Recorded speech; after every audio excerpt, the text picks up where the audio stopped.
Yeah. When you say you have intimations of what that might mean, can you explain what you mean by that? Well, I've had experiences where everything came together, and they're very, very powerful experiences, and they're also characterized by, it's like everything turns into a musical symphony where each part is exactly appropriate for that moment. So I couldn't think about infinity. How do you get your head around infinity? And it troubled me deeply. And so I kept thinking and thinking. And pretty soon my little mind just tied itself in knots and thinking stopped. And there was only infinity. Everything happens at once. There's no continuity, there's no connection, there's no follow-through. It's just all now. And I think music actually expresses that, which is partly why music produces transcendent experiences. When people are dancing to something profound and they're really into it, let's say, the music and the person are the same thing. And then if things really get going, you see this sometimes in a rock concert or a musical concert where everyone is in the same place, right? The band kicks into high gear and they're way out beyond where they usually go. You don't see that often in a concert, even a great concert, but now and then you really see it. And the whole place is one thing. It's just pulsing, and that's an amazing experience. And I think it is an intimation of paradise. It's something like that. That existence, the physical universe, is basically playful. There is no necessity for it whatsoever. It isn't going anywhere. That is to say, it doesn't have some destination that it ought to arrive at, but that it is best understood by analogy with music. Because music, as an art form, is essentially playful. We say you play the piano. You don't work the piano. Why? Music differs from, say, travel. When you travel, you are trying to get somewhere. In music, though, one doesn't make the end of a composition the point of the composition. If that were so, the best conductors would be those who played fastest. And there would be composers who wrote only finales. People go to a concert just to hear one crashing chord, because that's the end. Same way in dancing. You don't aim at a particular spot in the room. That's where you should arrive. The whole point of the dancing is the dance. Now, but we don't see that as something brought by our education into our everyday conduct. We've got a system of schooling which gives a completely different impression. It's all graded. And what we do is we put the child into the corridor of this grade system with a kind of, come on, kitty, kitty, kitty. And now you go to kindergarten, and that's a great thing because when you finish that, you'll get into first grade. And then come on, first grade leads to second grade and so on, and then you get out of grade school, you go to high school, and it's revving up, the thing is coming. Then you're going to go to college, and by Jove, then you get into graduate school, and when you're through with graduate school, you go out to join the world. And then you get into some racket where you're selling insurance, and they've got that quota to make, and you're going to make that. And all the time, the thing is coming.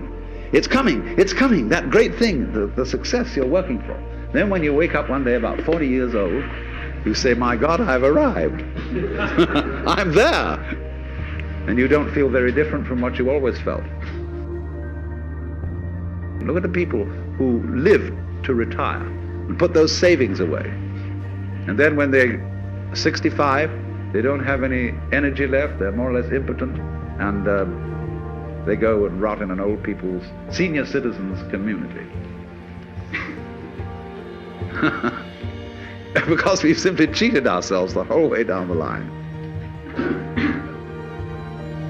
We thought of life by analogy with a journey, with a pilgrimage, which had a serious purpose at the end, and the thing was to get to that end, success or whatever it is, or maybe heaven after you're dead.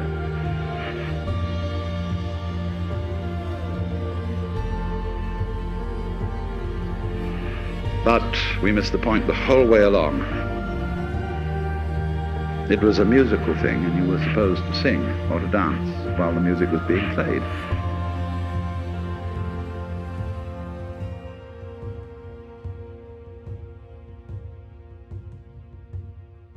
You taught me the courage of stars before you left. How light carries on endlessly, even after death. The shortness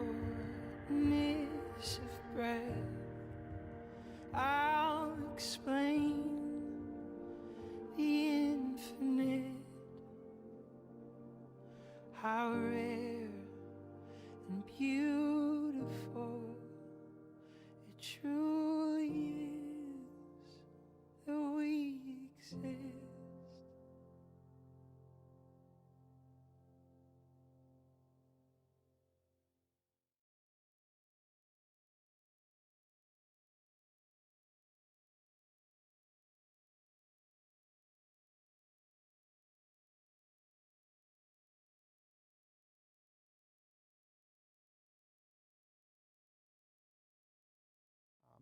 And you can think about that psychologically, you know, because it also makes sense psychologically that your optimal experiences are going to occur when you're most united with yourself. But I don't know what, see, we don't exactly understand the relationship between our consciousness and the world.